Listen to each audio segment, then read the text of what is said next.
Hi guys, 28 here, and we're going to show you hour by hour what our bees do throughout the day, so that if you're sitting at work or you go on a trip and you want to know what your bees are up to, these are going to be some common things that you see that there's nothing to worry about.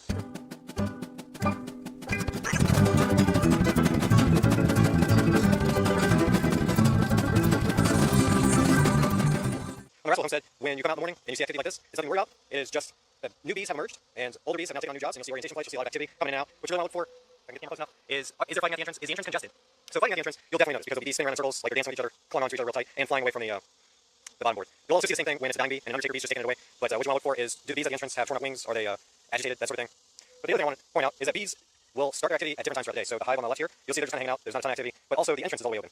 That, if I had stuck an entrance reducer in right now, you may see just as much activity as the blue lighthouse hive that we have here on the rescue station. So these bees are all swarms that we caught, or splits that we've done, and we call it the rescue station because most swarms, if you don't feed and feed and feed until they bulk up to go into a bigger hive, they end up dying or they won't make it through winter. So we will continue to either feed or monitor these guys to make sure that they have enough stores and eggs to continue on. And if they do, we'll put them in bigger boxes or sell them to one of our association members. That way, our association can keep bees and not have to worry about paying high prices to buy more bees. If they are low price and they can maintain the same genetics in the area, they're all nice and friendly. Like, I don't have a suit on right now. I can come up and touch the front of the bottom board, and I'm not being approached by a guard bee. However, maybe I'll show later on, there'll be dragonflies and other things that come up to the bottom board, and they jump on them right immediately. So that's just a basic observation. I'm part of a lot of beginner beekeeper Facebook groups, and you'll see lots of questions that says, hey, is this swarming? Is this robbing? What's going on? And that really comes down to, it's good to ask on Facebook or YouTube, but you really should have a mentor at that point, somebody that you can take a picture to and send it, or have them come over and take a look, and just put you at ease. That's the whole point of the mentorship program. But if you're in a situation where you can't do that, that's where our channel comes in, and we will try and do our best to put you at ease. So something like this, that's good. I'd like to see a lot more traffic from them, but it is roughly 8 in the morning, so chances of more traffic is kind of slim until probably an hour or two from now. 10 o'clock on my property, or our apiary here, is when all the hives start going crazy. So that's when I'll come out and I'll look and go, okay, what's going on here? Do I have anything to worry about? Hive on the end, we just put a queen in.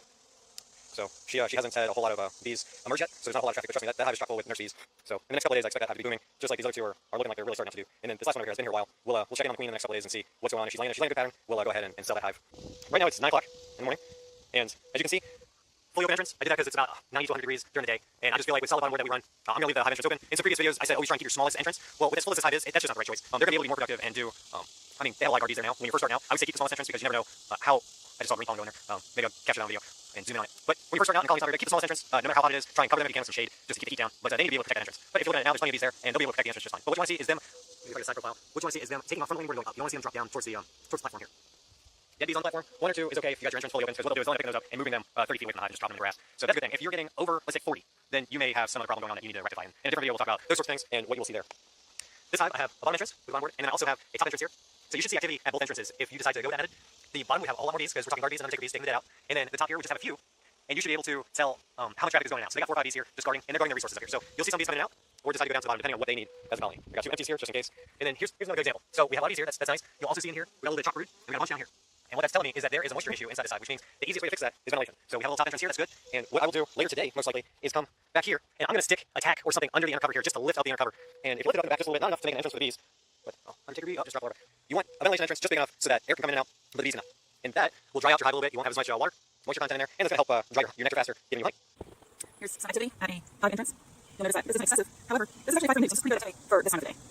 Most of these bees are guard bees, they're just beginning foraging. 10 o'clock in the morning, this is what we got going on. Nothing too exciting here. You see this? It's just a undertaker bee taking care of business, getting the trash or the dead out of the hive. These guys got a good bit of activity up at the top here, and you see a lot of in and out. The quick movement's not a big deal. Let's see if they can treat them the same way. Yeah, you see these 2 guard bees coming after? So it's almost like a buddy. They look around, they find out who doesn't belong, and then they go after them. We got these guys, and everybody's doing okay. I got a red shirt on today, so they're running into me because their spectrum, their visibility spectrum does not include red, so they don't really see red too well, and they don't really see white too well. That's why people wear those colors when they're around bees. But prepare to be ran into because these guys, they just don't see it. So, anyway, that's 10 o'clock. It's 10 a.m. And as you can see, lots of activity at the hives. This one particularly has a lot going on. Inside bees are flying around a bunch, and even out in the apiary. But it's nothing to worry about. It's just a lot of bees. So the queen probably had a bunch emerge last night or this morning, and other bees got promoted, and now they're forager bees, and they're doing orientation flights. And the scout bees probably already came back and said, hey, this is where everything is today. So they're, as they say, they're getting at her. So there you go. That's 10 a.m. This is a newly drawn out frame, and when I say drawn out, I mean all of this wax is nice and fresh since our last inspection. And they do have capped brood, but it does look like they are backfilling with nectar, and that is a concern for us because it's a potential swarming situation. Here we are at 11 o'clock, and you can see this hive still gets a little bit of shade. So these are all moved to the side of the entrance that has the shade. That's kind of normal. They're just trying to stay warm or cool. The dead bees in front is not an issue because you look at them real close. Let's see in focus. No tongue sticking out. This is more than likely the time of day where the undertaker bees have been taking the dead bees out all morning, and they're just dropping them in front. And then later on, you'll see them grab these bees in front and take them 10, 15 feet away from the hive or more and drop them off. All right. I'm going to walk into bee traffic, so if you hear me get pinged, I apologize, but trying to help you. So, top entrance, we got that fanning, and bottom entrance. What you want to see at this part of the day is really take good observations of your hive at about 10, 11 o'clock in the morning. You should see pollen going in. Pollen going into the hive means that you have a queen right hive because they're going to capture all that pollen, bring it in the hive, make bee bread, and the bee bread will feed the larva. So that's a great sign. We want to see that. So we move down, we got our empty hive. We have a bunch of bees looking at the nuke. We'll skip that for now. And then we'll look at this hive. It's got a top entrance as well now, just under the super. And then we got bee activity at the front. This is pretty standard, so nothing really to worry about here either. All right, because of what we saw in the hive, potential signs of swarming because the bees were backfilling, grew a little bit, we're going to give them another box, and we're going to use something called a neighboring method. So our empty box is down here. So that box has just frames, no drawn out wax. This was the bottom brood box. We've also added a queen excluder and an emery shim, which has an entrance here. That's why next to the emery shim. Then we will put the resource box, which was the top brood box. That will now become our honey sewer. So it's going to go over the queen excluder and the emery shim. Here we are at noon. Normal flight paths going on. Nothing too exciting happening with the hives. There we go. Nothing to worry about. As long as you got flight, no fighting going on, we're happy. 1 o'clock in the afternoon. Doesn't look much different. Activity at each hive. Good to go. Nothing to worry about. These bees are actively using trophallaxis. Trophallaxis is when one bee takes honey from the honey stomach and the other bee takes it into their honey stomach. This will happen several times before the nectar is placed into a cell. 2 o'clock. Got a little bit of foraging going on.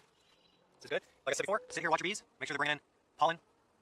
Sometimes you got real hard to see it because they just, in this case, they're just flying right in because I got the entrance all the way open. But if you need some assistance, just plug their entrance for a couple minutes and you'll start seeing them line up and you'll see all the pollen and everything else. It just helps you observe them a little bit better. But I'm not seeing anything weird going on. They're just bees being bees.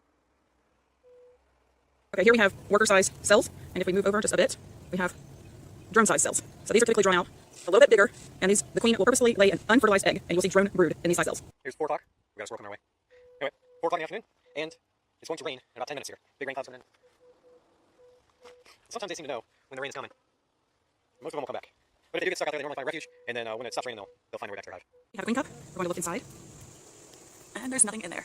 So some things we can do, we can leave it alone, we can watch it, see if any bees go inside. That would also give us a clue if there were any eggs or larvae inside. It's not being drawn down into a queen cell. It's only a cup. This is for emergencies. You can tear down if you want. However, we like to leave them just in case. All right, so it's 7:30, and as you can see out here, this hive always beards kind of funny. They're very hot on the inside, but they just kind of stuff it right there instead of bearding down the hive like normal. I'm not too worried about this. They're just fanning, as you can see, trying to air out the hive, cool it down some. Even though it's the afternoon now and it's getting cooler, inside the hive it's not. It's still radiating that heat, so all the heat's going up, and all they're trying to do is help get it out. So that's that hive. And then remember, it's 7:30. If we go to this other hive, you can see washboarding. So you don't see any fanning going on, which is ventilating the hive. They are just doing that little peculiar thing where they washboard. They just go up and down, do their thing. So nothing to worry about. Under the circle of bees, we have a queen cell. So you can see that they've been climbing all over, and you can see one trying to go in. That would be them feeding the potential queen. Okay, it is 7:30 at night, and let's see what they're doing now. Hanging out on the top porch, getting some air, cooling down the hive a little bit, see a little bit of fanning there. It was a hot one day. I think it got up to 97. Not all queens look the same. This one looks very similar to a regular worker bee, the coloring and everything. She's one of our smaller queens. She's definitely one of our smaller queens. She must have had numbers here. Well, she's definitely one of our smaller queens that we have, so she's a harder one to spot for sure. It's 8 o'clock, and this is what the hives look like. They're spreading out, trying to cool down the hives. This one, they're almost doing a reverse beard, where they're up in the top corner. But yeah, it's all the same. Smells really good because the fanning. It's all normal. Nothing to worry about.